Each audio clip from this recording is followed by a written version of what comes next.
성경 말씀 보도록 하겠습니다. 오늘 함께 나눌 하나님의 말씀은 디모데후서 3장입니다. 디모데후서 3장 10절에서 15절까지 말씀. 디모데후서 3장 10절에서 15절까지 말씀을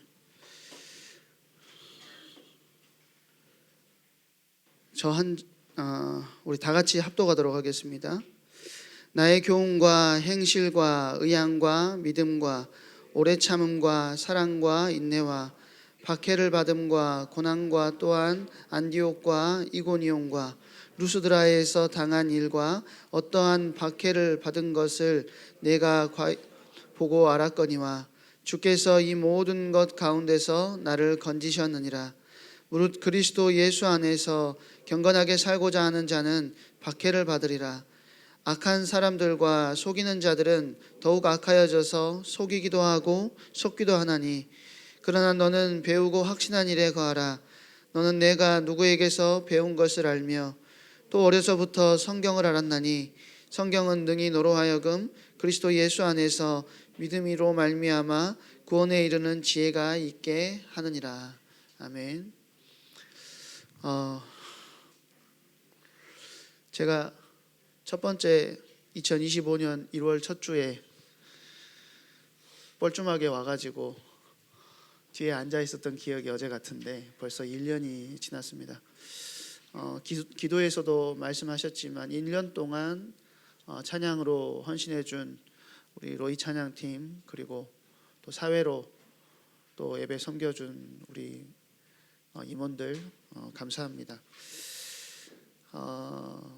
하나님 주시는 은혜가 우리 찬양으로 헌신하고 또 예배 헌신한 모든, 그리고 함께 예배 참여하고 있는 모든 청소년들 가운데 임하기를 바랍니다. 암살이라는 영화를 혹시 봤나요? 암살? 너무 오래된 영화인가? 암살이라는 영화를 보면 뭐 이정재도 나오고 또 누구 나오죠? 전지현도 나오고 막 그러잖아요. 근데 그 이정재 배우가 이제 그 배신을 하잖아요. 밀정이 되죠. 그래가지고 이정재 배우가 이제 재판 받고 재판에서 풀려나서 이제 걸어가는 중에 전지현이 물어봅니다. 왜 배신했냐? 그러니까 뭐라 하죠? 몰랐으니까. 이렇게 이야기해요. 내가 해방될 줄 알았나? 내가 알았으면 배신하지 않았을 거야. 그렇게 이야기합니다. 제가 왜 갑자기 대도하는 이야기를 하냐면 사실 변절이라는 것은 특별한 사람들이 하는 것이 아닙니다. 우리는 그 밀정이라는 영화를 보면서, 아니 암살이라는 영화를 보면서 그 밀정의 연기를 했던 이정재를 욕하지만, 사실 그렇게 변절하는 것은 특별한 사람들, 진짜 나쁜 놈들이 그렇게 변절하는 게 아니라는 거예요. 처음부터 악한 사람이었기 때문에 그들이 변절한다기보다는 어느 순간 타협해도 괜찮다고 판단했기 때문이라는 거죠. 그러니까 대부분의 사람은 처음부터 잘못된 길을 걷지는 않아요. 처음에는 그런 행동을 하면 안 돼 라고 생각하지만, 조금 편해 보이는 쪽, 조금 손해가 덜한 쪽, 조금 덜 힘들어 보이는 쪽을 조금씩 선택하다 보면 돌아오기 어려운 지점까지 가버리는 경우들이 있어요. 그게 어떤 결과까지 나은 거냐? 변절이라는 결과까지 나온 것뿐이라고 저는 생각을 합니다. 제가 왜 이 말을 하냐면, 사실 이 문제는 믿지 않은 사람들만의 이야기는 아니라는 거예요. 믿음의 길을 걷는 사람에게도 그대로 적용되는 이야기라는 거죠.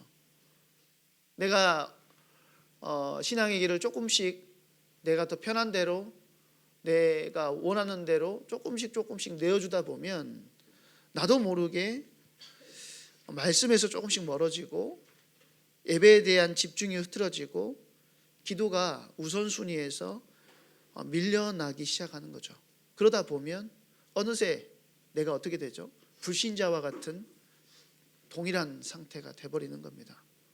처음부터 나 교회 안 다녀야지, 신앙생활 잘 하던 친구가 그렇게 되는 법이 없어요. 물론 그런 친구들도 있긴 있었습니다. 제가 옛날에 청소년 사역하면서 애가 교회를 안 오길래 전화했더니 목사님 저 교회 끊었어요. 야, 학원이냐 새끼야? 그래서 내가 뭐라 했던 적이 있는데 뭐 돈 내고 학원 다니냐? 시끄럽고 빨리 와. 했더니 그 다음 주에 왔더라고요. 근데 그런 아이들의 그런 반응들이 있긴 하지만 사실 신앙생활이라는 게 그렇게 끊어지지 않는다라는 거죠. 내가 조금씩 내 삶의 영역을 세상에 내어주다 보면 어느덧 말씀은 멀어지고 하나님은 온데간데 없이 사라져 버리는 것이 영적인 것이라는 겁니다. 그래서 오늘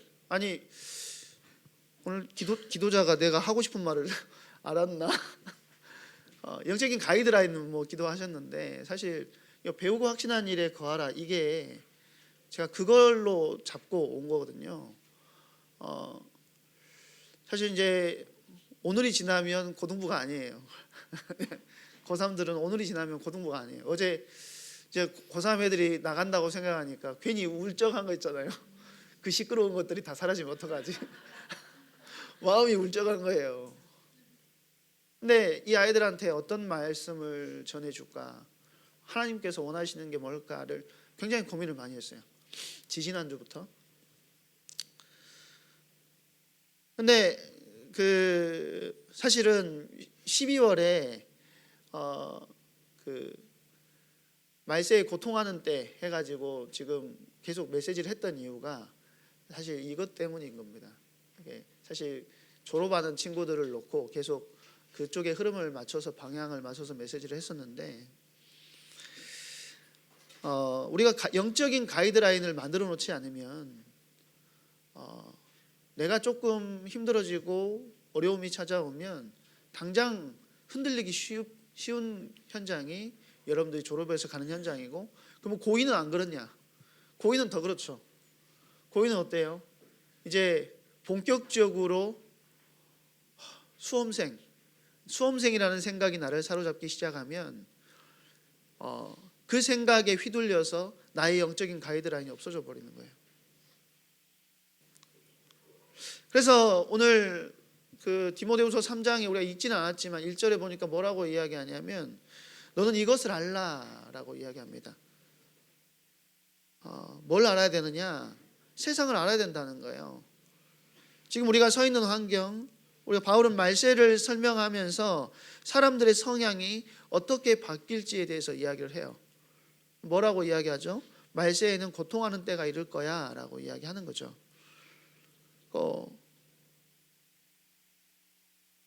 우리가 열 몇 가지인가요? 이야기를 했죠. 말세에 고통하는 때가 이르니 자기를 사랑하고 굉장히 자기중심적으로 바뀌게 되고, 또 쾌락을 사랑하고 쾌락 중심적으로 바뀌게 되고, 겉으로는 경건해 보이지만 실제 삶에서는 하나님을 필요로 하지 않는 모습들로 변화되어지는 시대가 됐다라는 것입니다. 사실 이 말씀은 특정 시대에만 하는 말이 아니라 지금 우리가 살아가는 환경과 매우 닮아 있다라는 거예요. 요즘 학생들은 굉장한 비교 가운데 있죠.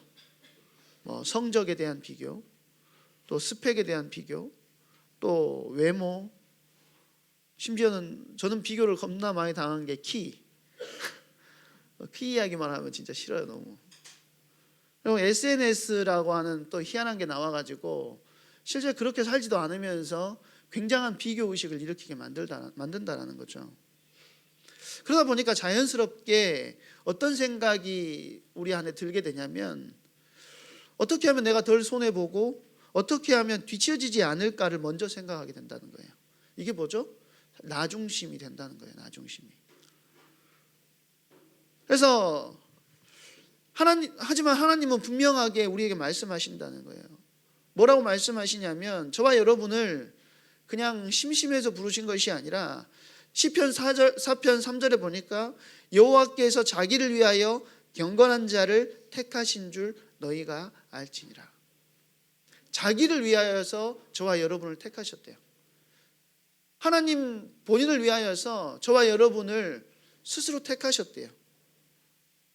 그래서 저와 여러분은 뭘 기억해야 되냐면 하나님께서 우리를 택하신 자라는 사실을 절대 잊으면 안 된다라는 것입니다. 그러니까 담임 목사님께서 에클레시아 이야기하면서 말씀하셨잖아요. 세상에서 밖으로 부른 사람들이 교회입니다. 근데 그리스도인은 세상과 완전히 분리되어 있는 사람은 아니지만 세상의 기준을 그대로 따라 사는 사람도 아니라는 거예요. 그래서 로마서 12장 2절은 뭐라고 이야기하냐면 이 세대를 본받지 말라고 이야기하는 것이죠. 이제 고3들 이제 졸업을 하게 되면 환경이 크게 바뀌는 시점이 됩니다. 그렇죠? 통제받던 공간에서 이제 벗어나서 선택의 폭이 굉장히 넓어지는 시간이 되는 거예요. 이때 기준이 분명하지 않으면 신앙은 쉽게 물러나게 된다는 것입니다.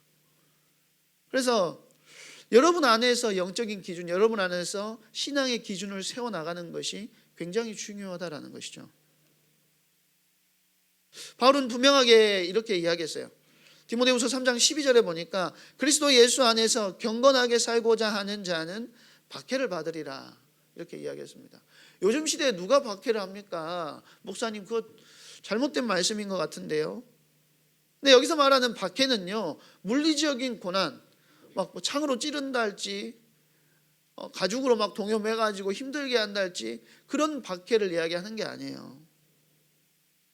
요즘 학생들이 겪는 박해는 이런 형태죠. 말씀대로 살려고 하면 아이고 참 유난 떤다 이런 이야기를 해요. 저 학교에서 저도 고등학교 때 성경, 이게 아버지가 성경을 사주셨는데 성경을 학교에서 읽으래요. 그래서 이제 학교 가가지고 성경을 읽는데 다른 거 뭐 만화책 볼 때는 신경도 안 쓰던 놈들이 성경만 읽으면 와가지고 막 성경 덮고 막 뭐하냐 왜 성경 본대요 하면서 막 겁나 건드려요. 겁나. 사실 말씀대로 살아가려고 하는 사람에게 박해는 그런 모습으로 드러날 수 있다는 거죠. 또 정직하게 살려고 하면 야 그렇게까지 살 필요 있냐? 그런 반응들이 돌아온다라는 거예요. 그래서 이 시대를 살아감에 있어서 신앙을 지키는 선택은 사실 눈에 띄지 않지만 계속 부담이 된다라는 거예요. 내가 이런 부담을 겪으면서까지 신앙생활 해야 돼? 내가 이런 부담을 겪으면서까지 교회 나가야 돼? 내가 이런 부담을 겪으면서까지 기도생활 해야 돼? 라고 하는 영적인 판단들이 나에게 잘못된 영적 판단들이 올 때가 있다라는 것이죠. 그래서 많은 사람들이 이 정도는 괜찮겠지. 내가 해야 될 예배만 참석하면 되지. 하면서 한 걸음씩 뒤로 물러가다가 아까 말했던 것처럼 굉장히 예배와 말씀과 멀어져 버리는 상황들이 찾아오게 된다라는 거예요.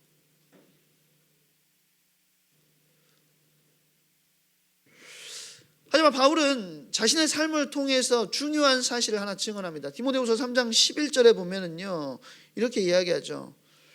박해를 받음과 고난과 또한 안디옥과 이고니온과 루스드라에서 당한 일과 어떠한 박해를 받은 것을 내가 과연 보고 알았거니와 주께서 이 모든 것 가운데서 나를 건지셨느니라.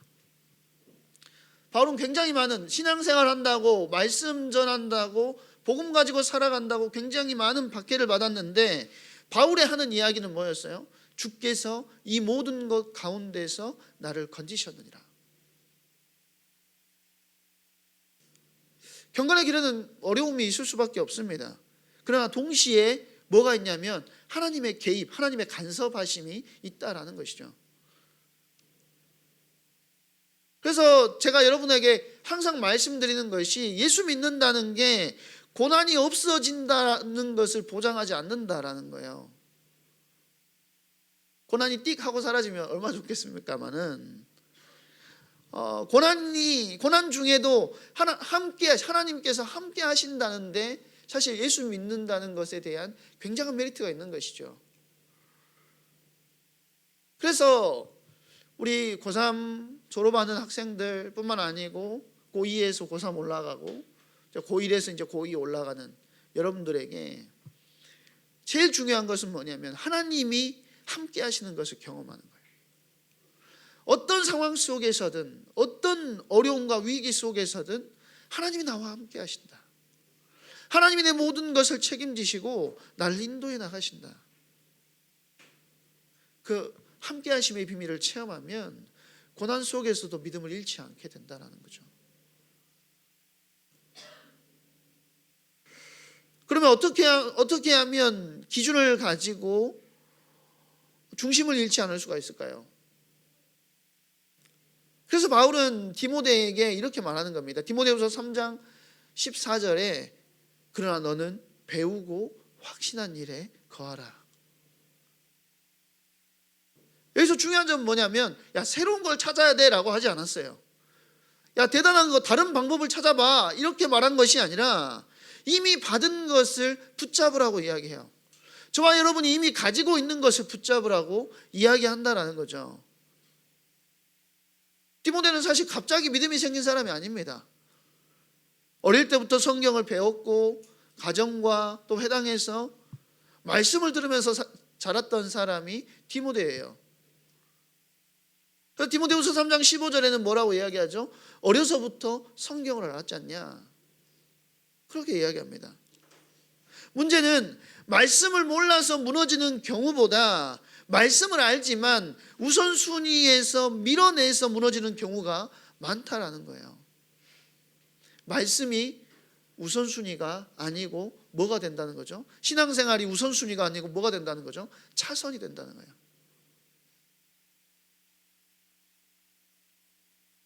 그런데 하나님은 그 차선을 뭘로 보시냐면 악으로 보신다는 겁니다. 신앙생활은 차선이 되어서는 안 돼요.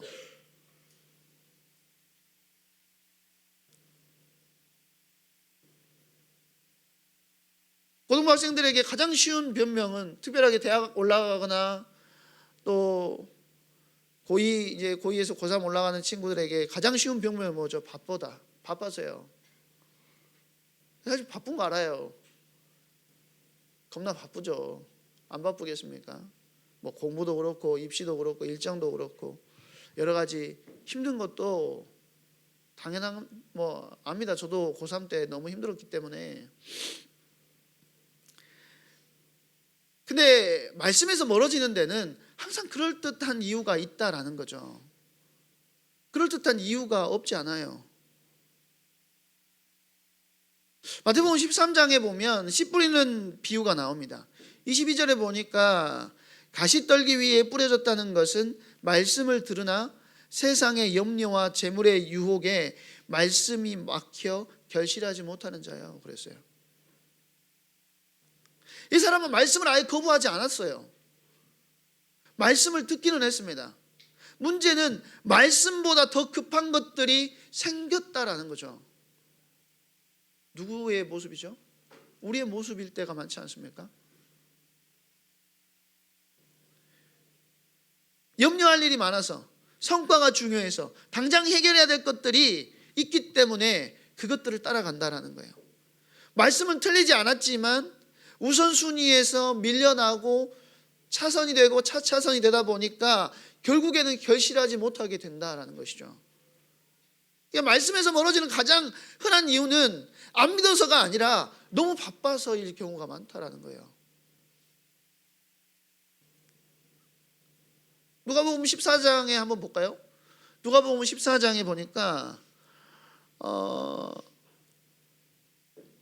하나님께서 예수님께서 비유를 주시죠. 천국 잔치에 사람들을 부릅니다. 잔치에 초청됐어요. 초청받은 자들의 반응이 어떻냐면 14장 18절에서 20절에 보니까 나는 밭을 샀으니 나가보아야 되겠고 나는 소 겨리를 샀음에 시험하러 나가보겠노라. 또 한 사람 뭐라 하죠? 나는 장가 들었으니 그러므로 가지 못하겠다. 다 자기 사정을 이야기하는 거예요. 그리고 이 사람들의 핑계가 굉장히 그럴듯합니다. 중요한 건 뭐죠? 잔치가 차선이 됐다는 거예요. 누가복음 14장에는 나오는 그 잔치 비유, 생업도 재산도 가정사도 사실 어느 것 하나 나쁜 것은 아닙니다. 나쁜 이유가 아니에요. 그러나 결과는 동일하다는 거예요. 어떤 결과로 나오죠? 하나님의 초청을 거절했다. 이 비유의 핵심은 뭐냐면 핑계가 나쁘냐 좋으냐가 아니라 하나님보다 더 앞선 이유가 생겼다는 것이 문제라는 겁니다. 심지어는요, 누가복음에 보면 뭐라고까지 이야기해요? 누가복음 10장 40절 42절에 보면 마르다와 마리아의 이야기가 나오죠. 비유가 아니죠. 근데 마르다는 예수님이 오셨으니까 준비하는 일이 마음에 분주한 거예요.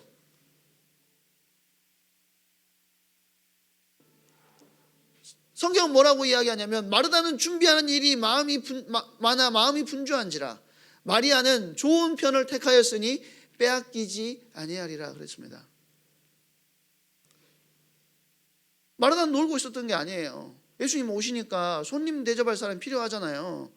그러니까 예수님을 섬기느라 겁나 바빴다라는 거예요. 근데 그 바쁨이 결국 주님의 말씀을 듣지 못하게 만들었다는 거죠. 근데 예수님의 평가는 어땠죠? 많은 일로 염려하고 분주한다. 중요한 것을 한 가지 놓쳤다라는 거예요. 신앙적인 바쁨조차도 말씀을 밀어낼 수 없음을 이야기하고 있다라는 거예요. 그래서 이제 내일부터는 청년국인 아이들 내일부터는 청년국인 아이들은 기억하시기 바랍니다. 말씀은 여유 있을 때 붙드는 것이 아니라 바쁠수록 붙들어야 되는 게 말씀이에요. 여러분에게 기준이 돼야 돼요. 시간이 없어서 말씀을 듣지 못하는 것이 아니라 시간을 내서라도 말씀을 붙잡으러 가야 되는 것이 신앙생활인 겁니다. 졸업하는 학생들은 이제 신앙을 대신 관리해주는 환경에서 벗어나게 되겠죠. 물론 청년국에서도 뭐 리더십들이 많이 끌어당기고 하겠지만 여러분들 안 왔다고 막 선생님들이 전화하고 어찌 안 왔냐, 주먹으로 한 대씩 맞고 어찌 안 왔어. 어제 서정이도 저한테 한 대 맞았거든요. 근데 그렇게 하지 않겠죠. 이제 조금 더 자율에 맡길 수밖에 없게 되겠죠. 누가 출석을 체크해 주지도 않고 누가 먼저 말씀을 열어주지 않아요. 이제 여러분들 스스로 선택해야 된다는 거예요. 말씀을 붙들 것인지 아니면 말씀을 밀어둘 것인지 스스로 결정해야 되는 때가 왔다라는 것입니다. 여러분이 결정해야 돼요. 여호수아가 야 니들 말씀 따라야 돼 이렇게 말한 게 아니었어요. 여호수아서 24장에 보니까 뭐라고 이야기하냐면 여호수아 말년에 여호수아가 온 이스라엘 백성들을 모아놓고 그렇게 고백합니다. 나와 내 집은 여호와를 섬기겠노라. 니들이 알아서 결정해라는 거예요. 니들은 뭘 섬길래? 니들은 뭘 붙잡을래? 니들은 누구를 따라갈래? 여호수아가 그렇게 말했어요. 그런데 여호수아가 죽고 나서 사사기 시작하자마자 뭐라고 이야기하죠?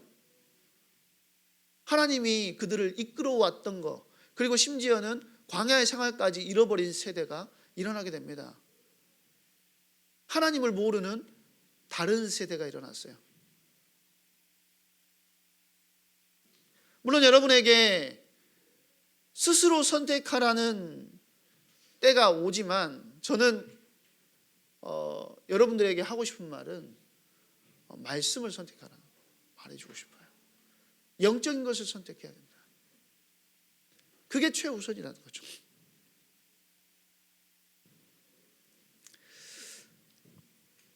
세상은 계속해서 변하지요.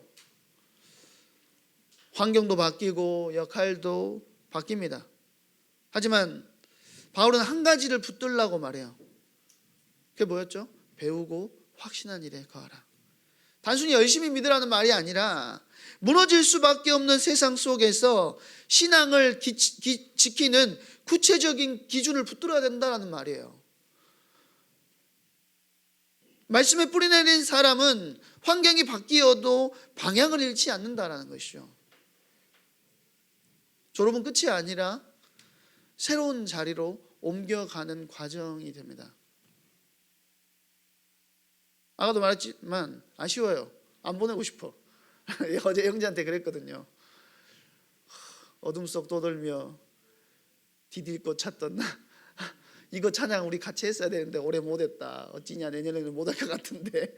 제가 그랬더니 이제 우리는 없어요.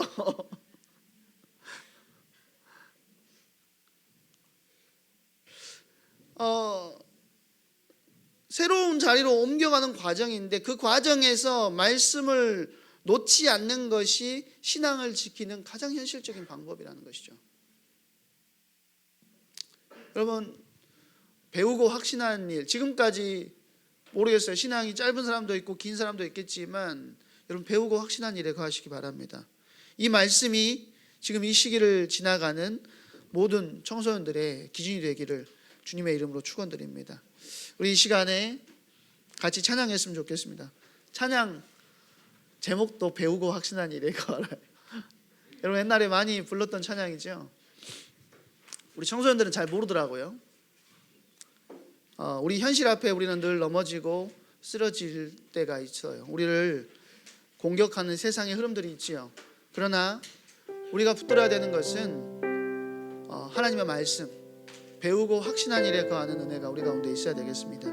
이 시간 이 찬양하시면서 준비하신 예물 하나님께 드리도록 하겠습니다.